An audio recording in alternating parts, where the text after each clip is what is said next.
नमस्कार दोस्तों, पीकेजे क्लास के ऑनलाइन प्लेटफॉर्म पे आपका स्वागत है। मैं रोहित तिवारी आपका फिर से एक बार स्वागत करता हूं। दोस्तों, आपने जो हमारे पिछले वीडियो पर लाइक और सब्सक्राइब किया उसके लिए आपका बहुत बहुत आभार है। जैसा कि मैंने ये बताया था कि यूपी पीएससी और जीएस के अध्ययन क्रम में हम आपको आगे बढ़ते हुए अध्ययन अध्यापन का कार्य कराएंगे। तो उस कड़ी में आगे बढ़ते हुए हम आज, जैसा कि मैंने बताया था कि आपको आज भारतीय इतिहास एवं राष्ट्रीय आंदोलन के टॉपिक पे चल रहे हैं। आज का ये हमारा विषय होने वाला है कि भारतीय इतिहास एवं राष्ट्रीय आंदोलन। जैसा कि मैंने बताया था कि जो भारत का इतिहास है उसका एक बहुत बड़ा कालखंड है और वो बहुत व्यापक है। तो हमें इसका अध्ययन करने के लिए इसको 3 भागों में बांटना पड़ेगा। वो 3 भाग हैं। अगर हम भारतीय इतिहास को देखें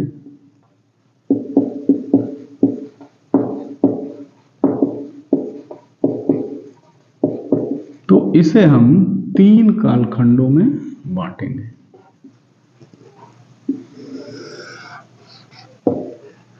इसमें हमारा पहला कालखंड जो आता है वो आता है प्राचीन भारत, जिसको हम एंशिएंट हिस्ट्री बोलते हैं।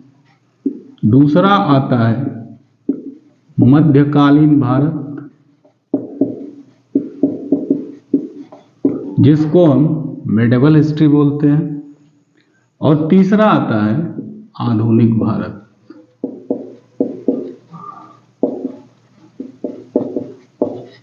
जिसको हम मॉडर्न हिस्ट्री बोलते हैं। तो भारतीय इतिहास का चूंकि एक बहुत विस्तृत विषय है, बड़ा विषय है, इसलिए उसको हम इन 3 कालखंडों के अंतर्गत विभाजित करते हैं: प्राचीन भारत, मध्यकालीन भारत और आधुनिक भारत। आज हम इस विषय पे चर्चा करेंगे जो हमारा फर्स्ट पार्ट है, यानी कि प्राचीन भारत। हम इस पे चर्चा करेंगे और थोड़ी सी चर्चा हम इस बात पे भी कर लेते हैं कि जैसे जब पुराने यूपीएससी या फिर जीएस के पेपर हुआ करते थे तो उसमें कभी कभी एंशिएंट इंडिया का या फिर मिडिवल इंडिया का या मॉडर्न इंडिया का वेटेज कम या ज़्यादा होता था। लेकिन अब जो है सारे इतिहास के पोर्शन से समान रूप से प्रश्न पूछे जाते हैं। इसलिए आपके जीएस के पॉइंट ऑफ व्यू से ये तीनों इतिहास का अध्ययन करना बहुत आवश्यक है। और अगर यूपी पीसीएस की बात करें तो कम से कम उस प्रारंभिक परीक्षा के एग्जाम में आपका 20 से 25 प्रश्न आते हैं। तो इन प्रश्नों की संख्या से आप समझ सकते हैं कि इसका वेटेज कितना आवश्यक, मतलब इसका वेटेज कितना ज़्यादा है और ये कितना महत्वपूर्ण भाग है। तो आइए हम इस क्रम को आगे बढ़ाते हुए चलते हैं और प्राचीन भारत पे हम फोकस करते हैं। प्राचीन भारत, ठीक है। तो जो हमारा प्राचीन भारत का इतिहास है, हमें प्राचीन भारत के अंतर्गत किन किन टॉपिक्स का अध्ययन करना है, क्या क्या ऐसे टॉपिक हैं जिनका हमको अध्ययन करना है प्राचीन भारत के इतिहास के अंतर्गत, ठीक है। तो इसमें जो है प्राचीन भारत के अंतर्गत हमें किन किन टॉपिक का अध्ययन करना है, ठीक है। अब यहाँ पे कुछ लोग ये कहेंगे कि सर इतिहास की परिभाषा आपने नहीं बताई, इतिहास क्या होता है। कुछ लोग ये भी आशा करेंगे, हालांकि सभी लोग जानते होंगे इस चीज़ को कि अतीत की घटनाओं का क्रमबद्ध तरीके से अध्ययन करना ही इतिहास कहलाता है। मतलब यह है कि हम प्राचीन की घटनाओं से कुछ सीख लेकर के और भविष्य का निर्माण कर सकें, ठीक है। या फिर दूसरे शब्दों में हम ये कह सकते हैं कि प्राचीन भारत की या प्राचीन काल की जो हमारी संस्कृतियां हैं, हमारी जो एक बड़ी विकसित सभ्यता रही है, विकसित कल्चर रही है, उसको हम आधुनिक जीवन से जोड़ करके कैसे उपयोग में ला सकते हैं, तो इसी पूरी प्रक्रिया को हम इतिहास कहते हैं। तो ये एक इतिहास की एक सामान्य सी परिभाषा है। आगे हम बढ़ते हैं और हमारा जो आज का फोकस रहेगा वो रहेगा पूरी तरह से प्राचीन भारत पे। अब जरा कालखंड की बात कर लेते हैं थोड़ा सा इसमें। तो जो प्राचीन भारत का समय होता है वो होता है पाषाण काल से लेकर के या प्रागैतिहासिक काल से लेकर के और गुप्तोत्तर काल तक। अभी हम इस पे चर्चा करते हैं कि ये क्या चीज है। पहले इसको जान लें कि ये कहां से कहां तक है। तो गुप्तोत्तर काल, और इसी में आ जाता है आपका दक्षिण भारत का इतिहास तक, दक्षिण भारत का इतिहास, जो कि संगम काल के नाम से भी जाना जाता है, ठीक है। इसके बाद जो मध्यकालीन भारत आता है, जब गुप्तोत्तर काल माने गुप्तों का पराभव हो जाता है, गुप्त काल की शक्तियां समाप्त हो जाती हैं, गुप्त काल एक तरह से समाप्त हो जाता है, तो भारत पर आक्रमण होता है अरबों का। तो अरबों के आक्रमण से लेकर के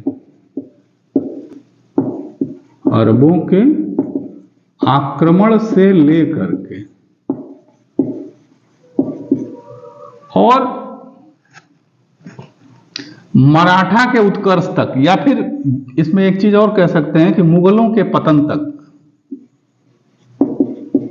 मुगलों के पतन तक का काल,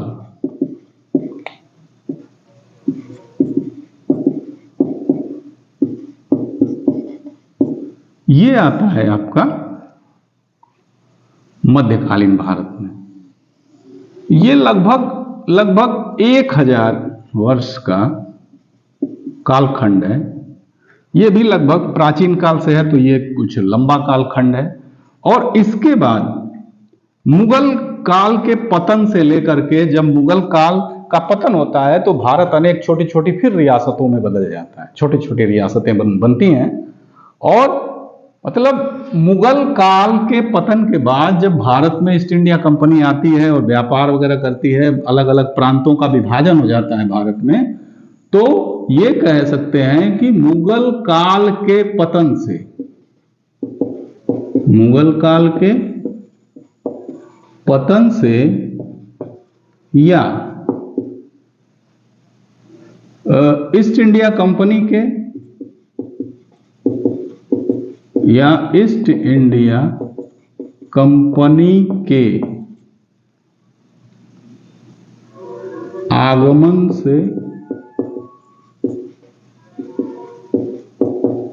लेकर के और 1947 तक का काल, ठीक है।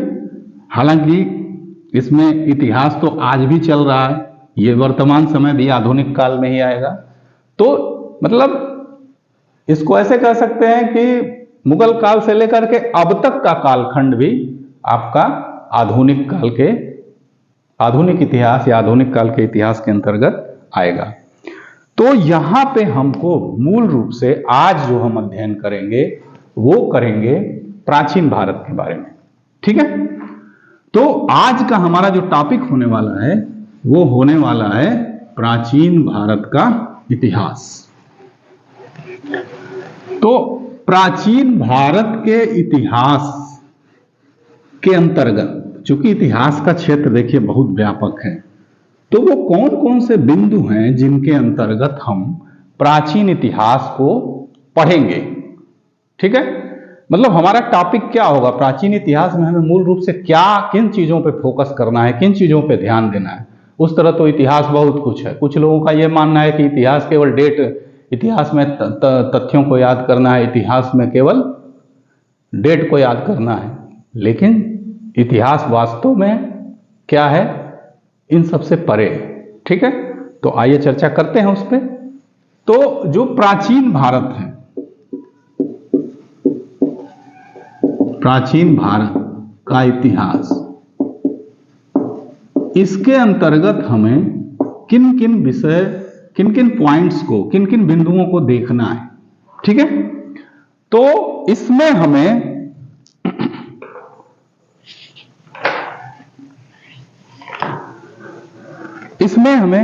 देखिए, इसमें हमें सबसे पहले देखना है मानव जीवन, मानव का विकास, मानव का विकास। देखिए, इतिहास जब भी पढ़ा जाएगा तो मानव का पढ़ा जाएगा। ऐसा नहीं है कि बकरी का, भेड़ का या किसी और जीव का इतिहास पढ़ा जाएगा। चूंकि मानव के अंदर एक बौद्धिक क्षमता है, उसमें आगे निरंतर बढ़ने की शक्ति है। आज मानव जो कि 4 पैरों पे चलता था, फिर 2 पैरों पे चलना शुरू किया और आगे वर्तमान समय में दूसरे ग्रह पर भी निवास करने की योजना बना रहा है धरती के अलावा। तो ये मानव चूंकि बौद्धिक रूप से बहुत मजबूत है, इसलिए इतिहास बिना मानव के अध्ययन के उसका कोई मायने नहीं। ठीक है, तो सबसे पहला जो क्रम आता है वो आता है मानव का विकास। तो मानव का विकास का मतलब ये हुआ कि मानव जब सबसे पहले नेचर में आता है, प्रकृति में आता है, ठीक है, तो वह किस तरह से प्रकृति के साथ समायोजन बनाता है। ठीक है, तो उस इतिहास को हम पढ़ेंगे। मानव जब विकास करके प्रकृति के साथ समायोजन, मानव विकास का मतलब जब मानव आता है और प्रकृति के साथ समायोजन करता है तो उसके बारे में पढ़ेंगे। इसके बाद जब मानव प्रकृति के साथ समायोजन करने के बाद आगे बढ़ता है तो इसमें जो है एक जो टॉपिक आता है जिसको हम बड़े मतलब उसको एक व्यवस्थित ढंग से प्रागैतिहासिक काल कहते हैं। क्या कहते हैं उसको? प्रागैतिहासिक,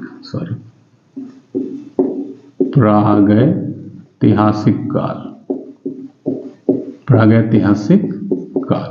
ठीक है, इसको हम क्या कहते हैं? प्रागैतिहासिक काल। प्रागैतिहासिक काल, इसमें मानव सबसे पहले पत्थरों का उपयोग करता है, क्योंकि उस समय कोई ऐसी चीज थी नहीं, मानव का उतना विकास था नहीं, तो सबसे पहले वो पत्थरों का प्रयोग करता है। तो इसको हम पाषाण काल के नाम से भी जानते हैं। ठीक है, तो सबसे पहले तो मानव विकास के अंतर्गत एक छोटी सी टॉपिक को समझेंगे और इसके बाद हम प्रागैतिहासिक काल, मुख्य रूप से पाषाण काल को, इस मतलब हम यहां मोटे तौर पे ये बताने का प्रयास कर रहे हैं कि हम किन बिंदुओं के अंतर्गत प्राचीन भारत के इतिहास का अध्ययन करेंगे। ठीक है, इसके बाद जब हम आगे बढ़ते हैं तो जब मानव और विकास करता है तो सभ्यता का विकास करता है। किसका विकास करता है? सभ्यता का। ठीक है, तो इस सभ्यता के अंतर्गत कौन कौन सी चीजें आती हैं? इस सभ्यता के अंतर्गत आपकी आती है सिंधु घाटी की सभ्यता, सिंधु घाटी की सभ्यता या हड़प्पा सभ्यता। ठीक है, इसके बाद हड़प्पा सभ्यता के बाद क्या होता है? ठीक है, इसके अंतर्गत आपकी सिंधु घाटी की सभ्यता भी आती है। जब मानव धीरे धीरे विकास करता है तो सभ्यताएं बनाता है, और वह सभ्यता, सिंधु घाटी की सभ्यता, वैदिक सभ्यता, ठीक है, वैदिक सभ्यता। ठीक है, तो सिंधु घाटी की सभ्यता, वैदिक सभ्यता, इसके अंतर्गत हम अध्ययन करेंगे इसमें। ठीक है, सभ्यता का। इसके बाद तीसरा जो बिंदु आता है, ठीक है, इसके बाद जो तीसरा टॉपिक आता है, अब धीरे धीरे मानव क्या करता है, जब सभ्यताओं का उद्भव होता है तो धीरे धीरे वो बढ़ता है साम्राज्य की ओर। किधर बढ़ता है? साम्राज्य की ओर। ठीक है, मानव कहां बढ़ता है? साम्राज्य की ओर। तो अब साम्राज्य की ओर जब मानव बढ़ता है, ठीक है, तो इसमें जो है जब साम्राज्य की ओर बढ़ता है मानव, तो इसमें जो है, इसमें आपका मानव साम्राज्य की ओर बढ़ता है। मानव जब साम्राज्य की ओर बढ़ता है तो इसमें जो है मौर्य साम्राज्य,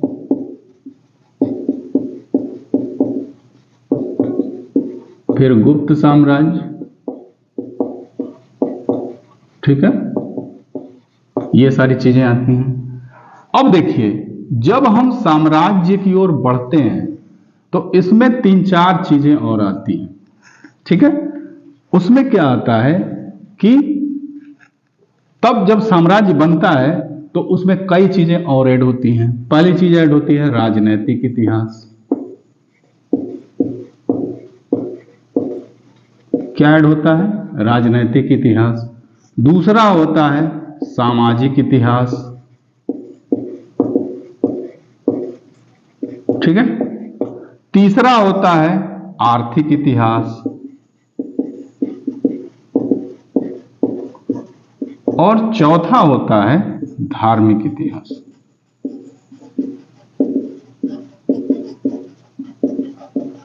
देखिए, अभी ये आपका हो गया। तो साम्राज्य की ओर देखिए, मानव ने विकास किया, धीरे धीरे सभ्यताओं का निर्माण हुआ और धीरे धीरे सभ्यताओं से साम्राज्य की ओर मानव बढ़ा। साम्राज्य के अंतर्गत आपका मौर्य साम्राज्य, गुप्त साम्राज्य आता है। इसके बाद इस साम्राज्य का जो अध्ययन हम करते हैं, ठीक है, वो इन पॉइंट्स के अंतर्गत करते हैं। राजनैतिक इतिहास, सामाजिक इतिहास, आर्थिक इतिहास और धार्मिक इतिहास के अंतर्गत। अब जरा सा इस पे देखें कि राजनैतिक इतिहास क्या है। जैसे राजनीतिक इतिहास का मतलब यह हुआ कि उस काल की प्रशासनिक व्यवस्था कैसी थी। ठीक है, उस काल की प्रशासनिक व्यवस्था कैसी थी, किस तरह से प्रशासन को चलाया जाता था। ठीक है, सामाजिक इतिहास का अध्ययन हम इस परिप्रेक्ष्य में करेंगे कि तत्कालीन समाज कैसा था। ठीक है, आर्थिक इतिहास का मतलब क्या है कि जो पूरा आर्थिक इतिहास था, जैसे कि मानव के विकास से लेकर, सभ्यताओं के विकास से लेकर, साम्राज्य में व्यापार वाणिज्य कैसे होता था, उद्योग धंधे, कुटीर उद्योग। ठीक है, इन सारी चीजों का अध्ययन हम आर्थिक इतिहास के अंतर्गत करते हैं। धार्मिक इतिहास के अंतर्गत हम, ठीक है, धार्मिक इतिहास के अंतर्गत हम धर्म के बारे में, जैसे यहाँ पे सभ्यता, जैसे शुरू में मानव का कोई इस तरह का कोई धर्म नहीं था। फिर जब हम आते हैं सिंधु घाटी सभ्यता में, वैदिक सभ्यता में, तो अनेक प्रकार के धर्म, प्रकृति की उपासना मानव करता है। फिर जैसे जैसे हम साम्राज्य की ओर बढ़ते हैं, यहाँ पे मौर्य साम्राज्य, गुप्त साम्राज्य के अंतर्गत आते हैं, तो धार्मिक स्थिति में भी परिवर्तन होता है। बौद्ध, जैन इत्यादि बहुत सारे, शाक्त धर्म, शैव धर्म, वैष्णव धर्म जैसे धर्मों का उत्थान होता है। तो इस टॉपिक के अंतर्गत हमें इस प्राचीन काल के इतिहास को पढ़ना है। ठीक है, तो ये वो ऐसे बिंदु हैं, ऐसे वो टॉपिक हैं जिनके अंतर्गत हम प्राचीन इतिहास का अध्ययन करेंगे। तो क्लियर हो गया कि जो हमारा प्राचीन काल का इतिहास है, उसका अध्ययन हम इन्हीं टॉपिक्स के अंतर्गत करेंगे। अब क्या है, क्योंकि प्राचीन इतिहास भी बहुत बड़ा है, तो वो महत्वपूर्ण पॉइंट्स पे आते हैं, उन महत्वपूर्ण बिंदुओं पे आते हैं जिनके अंतर्गत हम इस इतिहास को पढ़ेंगे। ठीक है, कुछ टॉपिक बताए थे, उसको हम ऐसे समझ सकते हैं कि मानव विकास से लेकर के, प्राचीन इतिहास मानव विकास से लेकर के साम्राज्य के विकास की ओर चलता है, और साम्राज्य विकास के अंतर्गत हम सामाजिक स्थिति, धार्मिक स्थिति, आर्थिक स्थिति और राजनैतिक स्थिति को देखते हैं। ठीक है, राजनीतिक स्थिति के अंतर्गत प्रशासनिक व्यवस्था, शासन कैसा था, ठीक है, विदेशी संबंध कैसे थे, ये सारी चीजें जो है, किस तरह से साम्राज्य कितना बड़ा था, साम्राज्य को बढ़ाने के लिए कौन कौन से कार्य हुए, इस तरह की जो भी गतिविधियां हैं वो सब राजनीतिक गतिविधियों के अंतर्गत आता है। अब हम बात ये कर लें कि किस किस टॉपिक को हमें प्राचीन भारतीय इतिहास के अंतर्गत पढ़ना है। ठीक है, तो इसके अंतर्गत हमको जो टॉपिक हैं उनको पढ़ना है पाषाण काल। क्या पढ़ना है? पाषाण काल। पाषाण काल के बाद हमको, पाषाण काल से मानव जब आगे बढ़ता है तो किस पे आता है? फिर आता है वो हड़प्पा सभ्यता या सिंधु घाटी सभ्यता। अब इस पॉइंट को नोट थोड़ा सा आप अगर कर लेंगे तो ज्यादा बेटर होगा, क्योंकि इन्हीं पॉइंट्स पे टू द पॉइंट हम पढ़ेंगे। ठीक है, इन्हीं पॉइंट्स को हमको पढ़ना है, इन्हीं का विश्लेषण करना है हमको प्राचीन इतिहास के अंतर्गत। तो आपकी सिंधु घाटी सभ्यता, या इसको हम क्या कहते हैं? हड़प्पा सभ्यता भी कहते हैं। ठीक है, हम देखिए ये इंट्रोडक्शन दे रहे हैं, अब इस पर हम डिटेल से चर्चा करेंगे।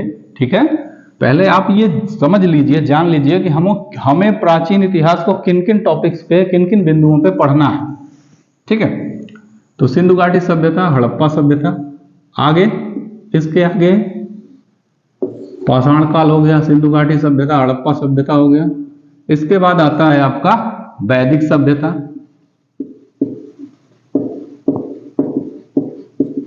अब ये वैदिक सभ्यता भी दो पार्ट में हो जाती है। एक तो होती है आपकी ऋग्वैदिक काल, ऋग्वैदिक काल, और दूसरा आ जाता है आपका उत्तर वैदिक काल, उत्तर वैदिक काल। ठीक है, ठीक है। इसके बाद क्या होता है? वैदिक काल के बाद भारत में एक धार्मिक क्रांति होती है, छोटी सी। ठीक है, और उस धार्मिक क्रांति के बाद, ठीक है, उस धार्मिक क्रांति के बाद क्या होता है कि यहां पे धार्मिक क्रांति होती, और उस क्रांति में दो धर्म आते हैं, बौद्ध धर्म और जैन धर्म। ठीक है, बौद्ध धर्म और जैन धर्म। ठीक है, इसके बाद क्या होता है? भारत में महाजनपदों का उदय होता है। इसी के